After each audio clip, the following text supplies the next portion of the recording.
This is Joe Budden. You and I make decisions every day, but on PrizePicks, being right can get you paid. So I'm here to make sure you don't miss any of the action this football season with PrizePicks, where it's good to be right. With millions of members and billions of dollars in awarded winnings, PrizePicks is the best place to put your takes to the test. Plus, the app is really simple to use and available in 40-plus states, including California, Texas, and Georgia. Just pick 2 or more players across any sport. Pick more or less on their projections, and if you're right, you could cash in. With simple stats and fan-friendly policies, PrizePicks is the best place to make your picks. Most importantly, they don't play about your paper. All transactions on the app are fast, safe, and secure.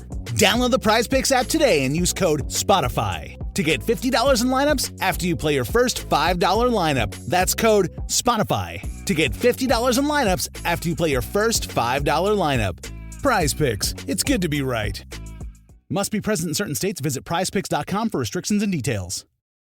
This podcast is supported by Progressive, a leader in RV insurance. RVs are for sharing adventures with family, friends, and even your pets. So if you bring your cats and dogs along for the ride, you'll want Progressive RV insurance. They protect your cats and dogs like family by offering up to $1,000 in optional coverage for vet bills in case of an RV accident, making it a great companion for the responsible pet owner who loves to travel. See Progressive's other benefits and more when you quote RV insurance at Progressive.com today. Progressive Casualty Insurance Company and Affiliates. Pet injuries and additional coverage and subject to policy terms. We're not against rap. We're not against rappers. But we are against those. Something big about to happen. I hear the beat tapping. We some fly rhyming felines rapping on the track. Better yet, grab a gat, cause we hot like Enzo. Doors closed, windows up, cause that's the way we like to ride. Windy City hitting. Check mic 1 2 1 2. We live, baby.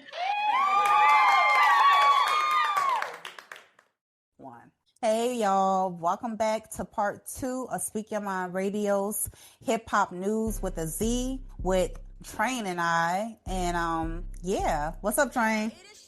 How you doing, MzHipHop star?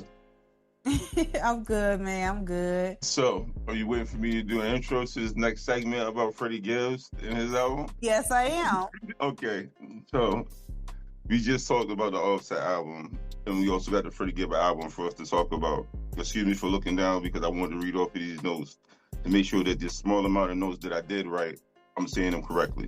Born 1985, you feel me? 43 years old. Shoot, that was a song. My fault. 1985 is the name of a song for something else. It ran together with my notes. He's the age 43. He has over 27 albums that he's done.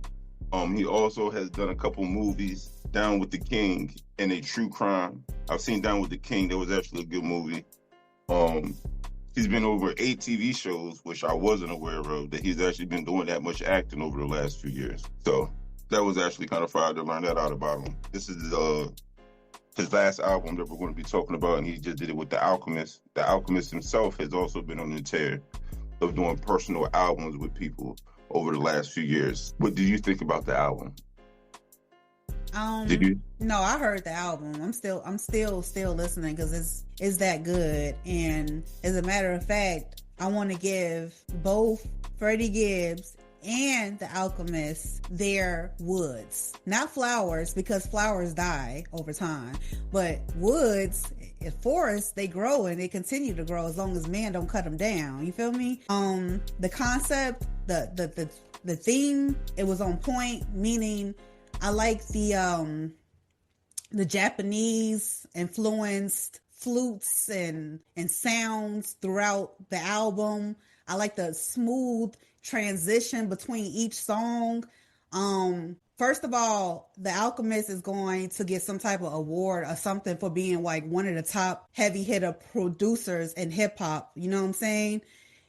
Just based off this album alone, because he like took one sound and he transluted it into the next sound. So it's like a wave and it don't stop or whatever, unless you stop the track. But it's really that type of vibe. And I like the Spanish terms, they got in there too, like oh God, I can't even say it. Empanadas. There you go. Stuff like that. I don't know. I was peeping all of that and I just love it. I love the album. It was really, really cool. Honestly, I like the whole album myself. At the end of the day, anything that Alchemist does, I'm usually going to be a fan of, since I grew up in that generation of hip hop itself anyway. But then I also see how he's blending himself in with everything that's going on right now, and not necessarily you're not adjusting your sound, but more so the way that you're sending the sonics, more so like what you were saying with the waviness of it, the way that he's adjusting that, and more instead of having more of the abrupt beats like he was doing when he was doing stuff with Mobb Deep and stuff. The song Mar-a-Lago that was on here, that was probably one of my favorite songs on here. I would have to say I listened to it a few times over and over again. Honestly, for the majority of the album, what you were saying as far as it being tied together, if I had to say, you had Offset album, it's like grown fun music. But then you had the Freddie Gibbs, and it was like grown as, when you listen to the Freddie Gibbs, I want a glass of Henny with ice in it and a cigar. Compared to when I listen to Offset, you know what I'm saying? I want a blunt with some back or with a pack of Backwoods. You know what I mean? I'm trying to roll up. I want to stand up outside of the car and listen to that. So to listen to it, like, once again, it was a good vibe. And then, like you said, even the consistency of, I believe, if it was the Mar-a-Lago song, if I'm looking down the list, or maybe it was the song that he did with, no, not the Anderson .Paak one. The one with Larry June, the song that he did on here with Larry June. It reminded me of like a Earl Sweat. Maybe that was just because Larry June reminded me of Earl Sweatshirt. Wow. He has that slower, like a slower cadence when he's rapping, like talking through it. But the skits, those little, he had the one from Baby Boy being in there. It just, yeah. It felt new but nostalgic. For sure. Kind of like the vibe I was getting from oh my God, Shangri-La. Shangri-La was one of my personal favorite joints. Like I wrote that one up. No, I didn't. I had to look up what Shangri-La meant. It means like personal utopia, you know? And I ain't gonna lie, the Alchemist did his thing on this track. Like I said, very smooth. It was a compliment to the artist, Freddie Gibbs.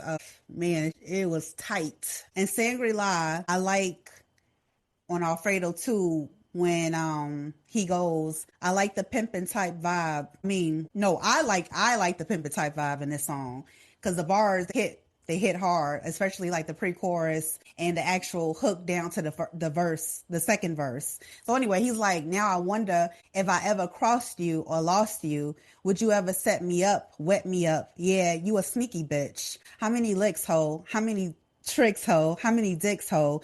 Bitch, I don't want to know. Girl, this ain't your first trip. You've been around before. Fuck some rich nigga, fucked up the town before. Bitch, your heart was already broke. I picked it up off the flow, so I can't be responsible. This shit was optional. I was thinking about taking it in and just keeping one bitch, but that shit was illogical. Like, damn. Talk about the perception of the point of view of a male when they trying to talk to somebody that's already been around in a relationship, fucking other niggas. I'm sorry, excuse my language, but I'm just based off the song. And in the back of their mind, they're like, oh, she a sneaky one. Like, I can't trust her. You know what I'm saying? Who's to say you ain't gonna set me up? Yes. Yeah. It's funny to hear you use this word that you chose, because I actually wrote something down here at the bottom. That was also because of listening to the Offset and listening to the contrast. Player shit and pimp shit. Offset, it was some player shit. Because more so, you're still indulging in tricking. Your music still indulges in you being like, yeah, fuck you, but I'm still going to spend all my money on the next ones. Compared to when you hear Freddie Gibbs, like you said, it is more of a, I've been hurt. And this shit's not going to happen, but I still love you. So it's more that pimping approach. So once again, that was funny that you even used that word, because I was like, I'm not going to say this. Because maybe using the word pimping, because even when I try to look up the definition to compare them, I was like, it still has a bad connotation about it.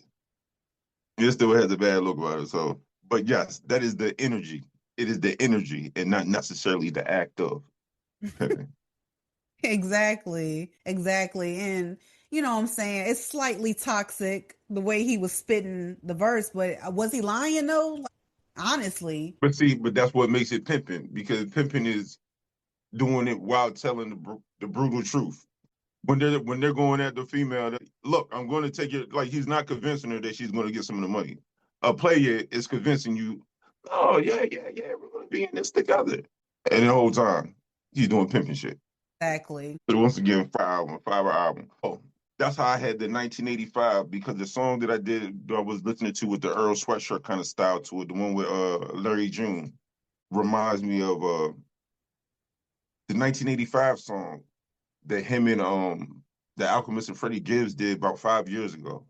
And it has it has a little movie and everything to it too. But once again, seeing that and then seeing what they've done now, it makes sense. It makes sense. And it's nice to see little stuff like that happen as well, whereas though you're like, they probably caught a nice vibe together and it made the situation happen. But if you haven't got the chance, check out the 1985 song as well.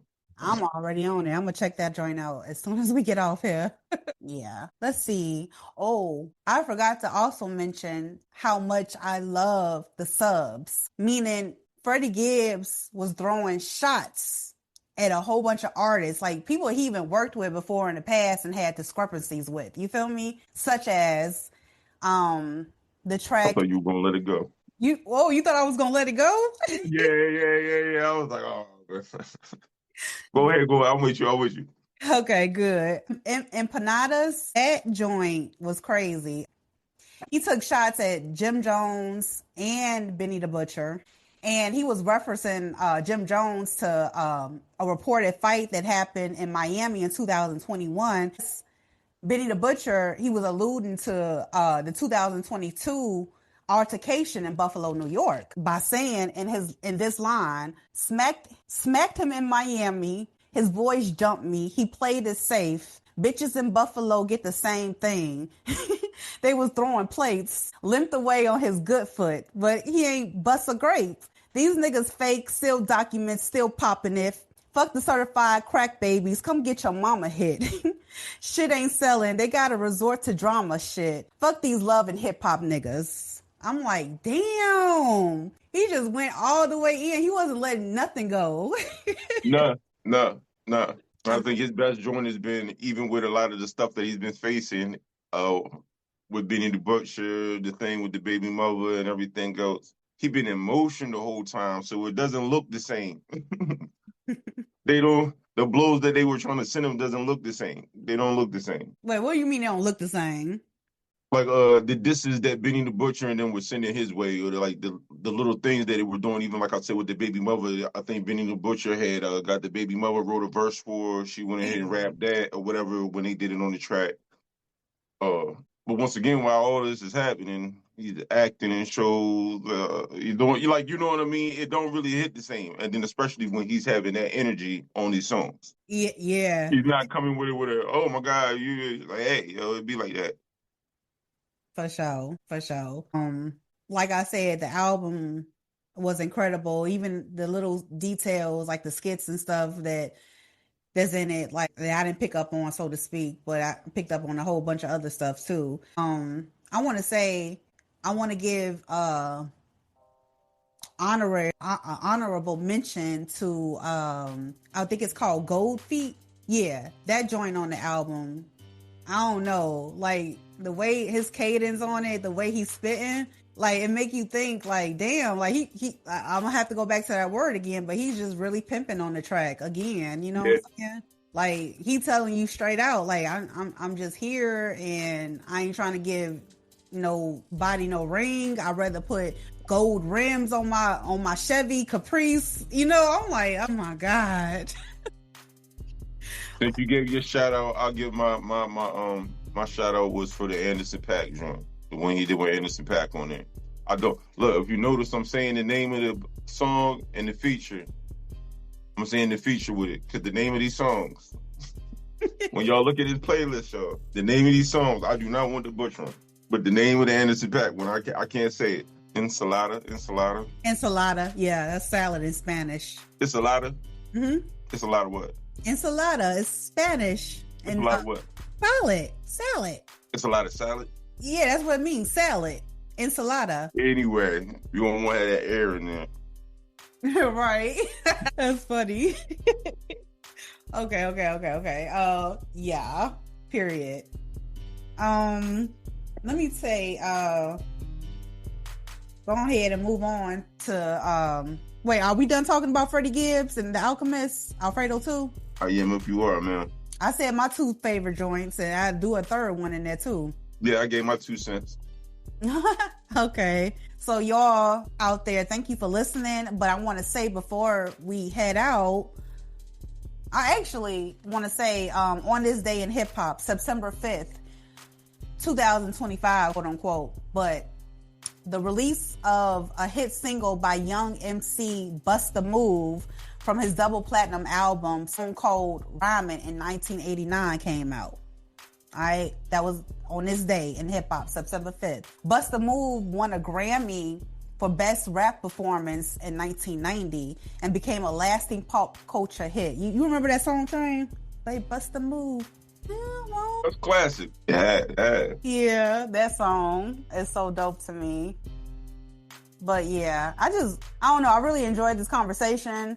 It was fun. And I think I want to leave off with a song. I just discovered it because I'll be looking at new songs all the time, but it's by Chucky and it's called My World. I don't know what it is about this song, but it's hitting. And it's from a different generation, but it's hitting and I love it. So check that song out, everybody. Chucky, My World. I'll be sure to check it out as soon as we get off air as well. Hell yeah. And I got that 1985 joint to look up with Freddie Gibbs. Surely. Yep. So thank you guys so much, Chicago, for tuning in. You know what I'm saying? Make sure to look out for Hip-Hop Newz episode 3 coming out. I don't know when yet, but just look out for it. You'll know when it's coming out. Okay? I love you all so much. Peace out and talk to you later, Train. Appreciate everybody for stopping through. Thank you, MzHipHop Star, for having me. Oh, you're welcome. Anytime.